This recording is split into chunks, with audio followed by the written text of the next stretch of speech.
Vale, pues buenas tardes de nuevo. Como decía, vamos a continuar con las sesiones de esta tarde. Vamos a comenzar con esta sesión que tiene que ver con los sistemas de información geográfica en la educación. Y la primera ponencia corre a cargo de Carlos Martínez y Daniel Ibarra. Carlos es licenciado en Geografía y máster en Educación Secundaria. Actualmente realiza un doctorado en formación de profesorado universitario en el Departamento de Geografía de la Universidad de Murcia. Sus líneas de investigación principales son los riesgos naturales, la geografía de la población y la didáctica en geografía. Por su parte, Daniel Ibarra es licenciado en Geografía con máster Taiga. Actualmente realiza un doctorado en el Departamento de Geografía de la Universidad de Murcia, relacionado con dinámica litoral. Y al mismo tiempo trabaja como geógrafo en la empresa Gestimar de Sevilla. Pues, Carlos, cuando quieras.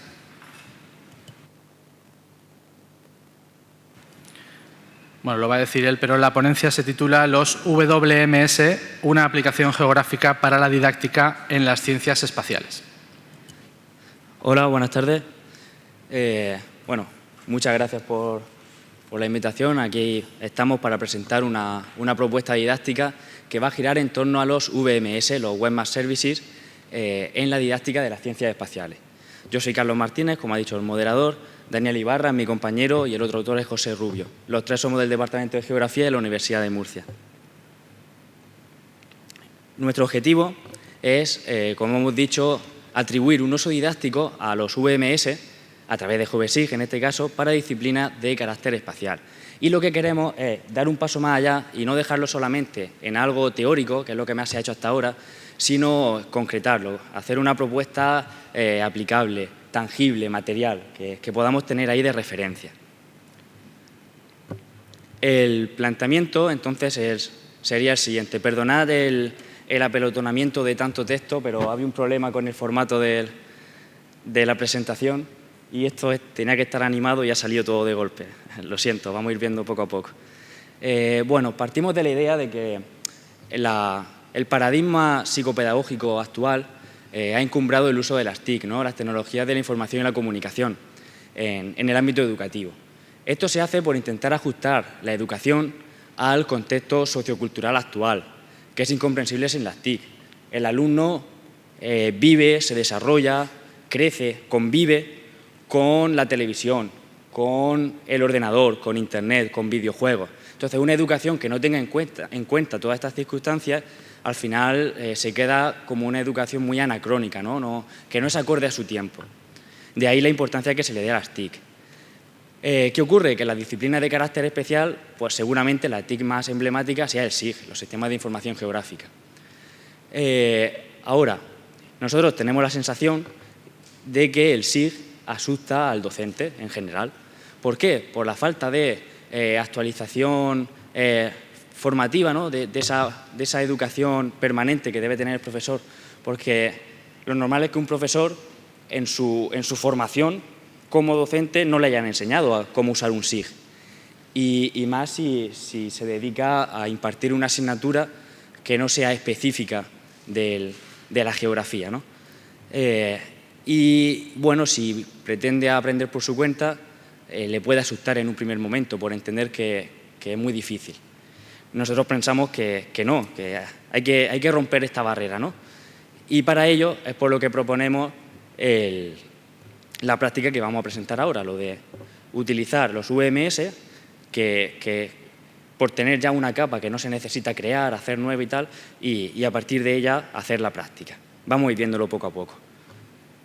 Partimos de que tenemos facilidad de materiales, de recursos. ¿Por qué? Porque prácticamente todos los centros educativos tienen equipos informáticos, ¿no? Un aula de informática con conexión a Internet. Además, la instalación de GeoBSIG, que es libre y gratuita. Y lo que nosotros vamos a utilizar en este programa es muy fácil de manejar, tanto por parte del profesor como por parte del alumno. Recordemos que no interesa hacerlo complicado, al revés, queremos hacerlo lo más sencillo posible para que sirva de herramienta docente. Y bueno, nosotros pensamos que esto va a aumentar el potencial del proceso de enseñanza y aprendizaje. Por un lado, los datos, como decía, no requieren almacenamiento por parte del usuario y va a hacer que haya mayor fluidez de clase. Bueno, teníamos aquí más información puesta, lo que pasa es que no ha salido en esto, pero a ver. Venga, sí, mejor, porque si va a salir así. De todos modos, yo puedo ir hablando aunque no aparezca ahí. Como prefieras. Bueno, De hecho, es mucho más fácil. De hecho, esto es el PDF. Ah, por eso no salió así, claro. Esta vez estaba ahí. Mucho mejor así.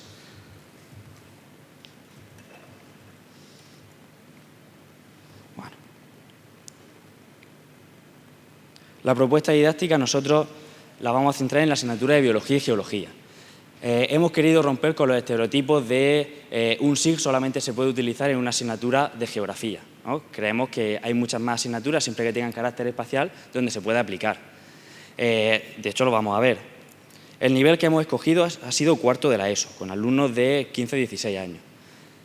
Pensamos que utilizar el SIG en la primaria, en la etapa primaria, es posible, pero pensamos que tiene menos potencial, porque el alumno no tiene el conocimiento científico previo suficiente como para sacarle todo el potencial que puede tener el SIG. Y aplicarlo en una etapa posterior, por ejemplo en bachillerato, también es posible, pero como en bachiller todo está muy supeditado a las pruebas de acceso a la universidad, a la PAU, pues bueno, no queda tanto tiempo o no da tanto pie a hacer este tipo de cosas. Entonces, bueno, quizá la mejor etapa, tercero o cuarto de la ESO. El bloque curricular que hemos elegido para aplicar esta práctica es el segundo y se denomina La Tierra, un planeta en continuo cambio. El currículum aparece publicado, ¿no?, a través de un Real Decreto 1631/2006. Esto aparece a nivel nacional a partir del marco que establece la LOE, la Ley Orgánica de Educación, y luego ya cada comunidad autónoma tiene que desarrollar su currículum. Pero como se tiene que basar en el mismo marco, nosotros hemos utilizado el nacional para que sea aplicable en toda España.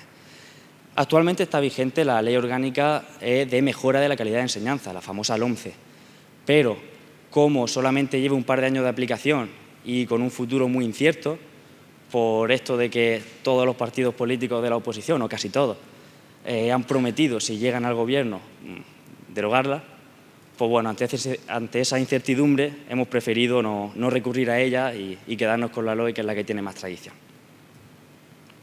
El planteamiento, por tanto, sería, para ir ya concretando, elaborar una lista de VMS y relacionarlos con la lista de contenidos curriculares de este bloque temático. Nosotros hacemos una propuesta concreta y a partir de ahí ya el profesor puede utilizar lo que considere. Bueno, esto sería una tabla sintética. En la parte izquierda podemos ver de este contenido curricular los distintos subcontenidos, ¿no? El modelado del relieve terrestre, la historia de la Tierra y la tectónica de placas y sus manifestaciones. Una lista de los VMS que utilizaríamos para cada una y en la descripción vemos cuáles son. Como vamos a ir comentándolo uno a uno y poco a poco, no comento nada más de la tabla. Le cedo la palabra a mi compañero Daniel y él va a ir explicando cómo hacer para cada subcontenido. Hola, buenas tardes. Bueno, dentro del contenido curricular que hemos presentado, pues en esa tabla aparecían 3 subcontenidos curriculares. Este es el primero, es el modelado del relieve terrestre. Y la práctica, para realizar esta práctica, pues hemos incluido un Webmap Service de la depresión del Guadalquivir, precisamente por el tamaño que tiene, por la evolución tan variada que tiene y bueno, hemos visto que podría ser bueno. Tiene relieves con unos procesos y unos paisajes que incluso se pueden incluir en otros currículos. También se pueden estudiar los sistemas morfoclimáticos, las zonas distintas que tiene, templadas, subdesérticas. Y le hemos superpuesto un mapa topográfico que representa el relieve. Aquí podemos ver cómo, bueno, pues en un mapa de Andalucía, que es una comunidad bastante grande, se le pueden explicar a los alumnos, por ejemplo, cómo las cuencas están jalonadas por relieves y además tiene, como suele suceder en estos Webmap Service, y ya con las ortofotos es tremendo, tienen un realismo bastante fuerte. En el de la historia de la Tierra hemos escogido un mapa geológico de la región de Murcia que bueno, podemos analizar temporalmente los acontecimientos geológicos. Tenemos también columnas estratigráficas, relacionarnos con fósiles, también con el tiempo, con su evolución en el tiempo.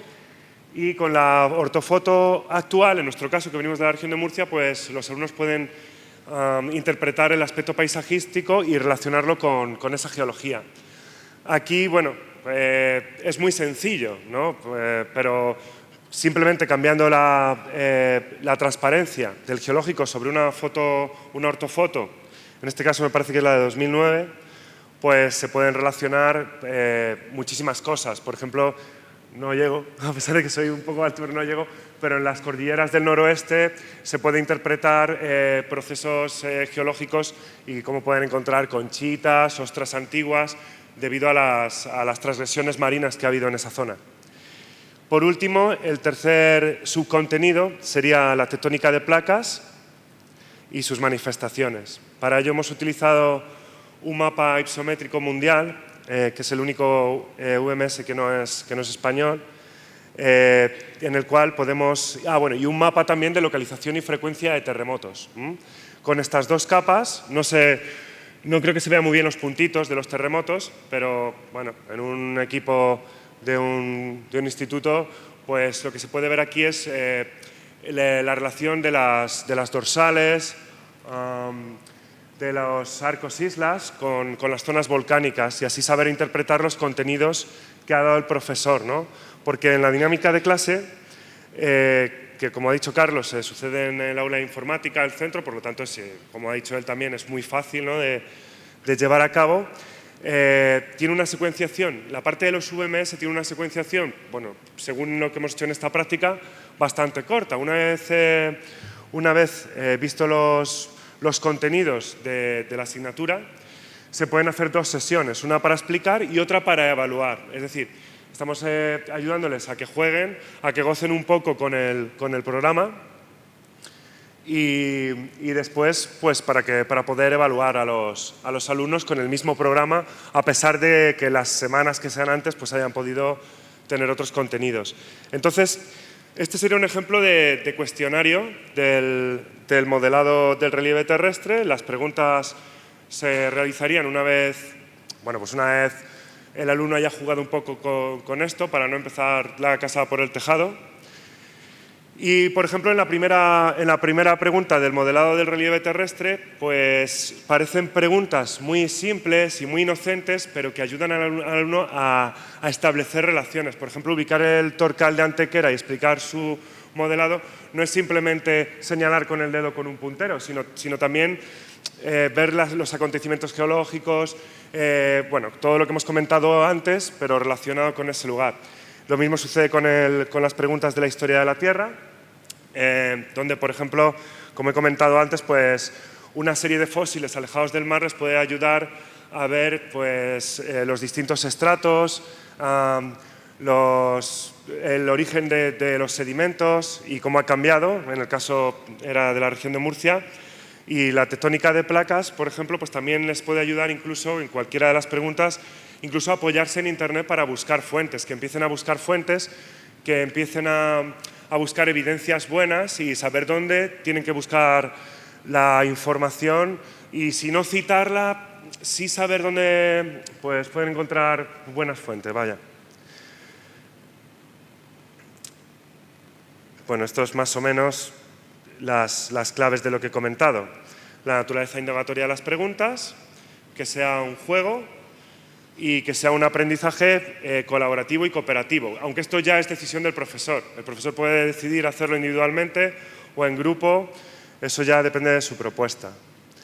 Y bueno, las fuentes, pues parafrasear y meterse un poco en el ámbito de la investigación y que no lleguen muy verdes a la universidad. Y bueno, las conclusiones las va a volver a presentar mi compañero Carlos. Vamos a terminar yo con esto, simplemente para resumir un poco y tener claro cuáles son las conclusiones a las que llegamos después de esta práctica, ¿no? Pensamos que después de desarrollar todo esto, seguramente la asimilación de contenido es más sencilla interactuando con un SIG que exclusivamente con metodologías de aula tradicionales, ¿no? por esta mayor motivación que tiene el alumno por jugar entre comillas, con el ordenador, por ser más divertido, por tener más conexión. Esto se traduce en un aprendizaje significativo. Sin meterme muy de lleno en explicaciones psicopedagógicas, el aprendizaje significativo se enmarca dentro de lo que sería el marco del constructivismo. El constructivismo es una teoría psicopedagógica que se basa en la idea de que el aprendiz, como mejor construye, como mejor lleva a cabo su conocimiento, su aprendizaje, es a través de sí mismo, es decir, de manera activa. Por eso lo de constructivismo, porque el alumno construye su propio conocimiento. Superamos esa teoría del alumno como sujeto pasivo que escucha contenido y por él mismo lo tiene que memorizar y asimilar, para que sea él el que, con un contenido que se le presenta, lo coja, lo asimile, lo maneje, lo construya, lo haga suyo, que lo pueda significar, hacer significativo con algo suyo, de ahí lo de aprendizaje significativo. Y además pues se consigue, en línea de esto, que sea un aprendizaje actualizado, motivador y pragmático, es muy práctico. Por lo tanto, creo que demostramos que el SIG y en concreto los VMS son muy viables en la educación, por esta accesibilidad, por su interfaz amigable y por el fácil manejo, porque no le hemos hecho hacer ningún geoproceso, ni ninguna sextante, ni ningún desarrollo de programación, no hemos hecho nada, simplemente activar, desactivar capas, hacerlas más o menos transparentes y poner una encima de la otra, no hay mucho más.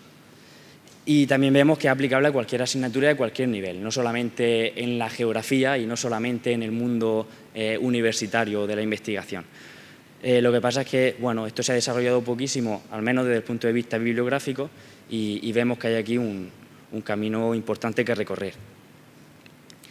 Y nada, en definitiva, al haberlo concretado en una práctica real, pretendemos animar a los docentes a usar más el SIG en el aula, a quitarle ese miedo ante lo desconocido del SIG, que en realidad tiene una utilidad didáctica muy buena y muy sencilla, muy fácil de usar y que puede complementar, no decimos sustituir, sino complementar el aprendizaje o el proceso de enseñanza-aprendizaje tradicional que se lleva a cabo en el aula.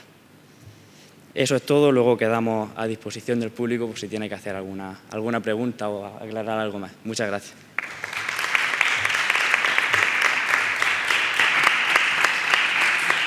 Gracias, Carlos y Daniel.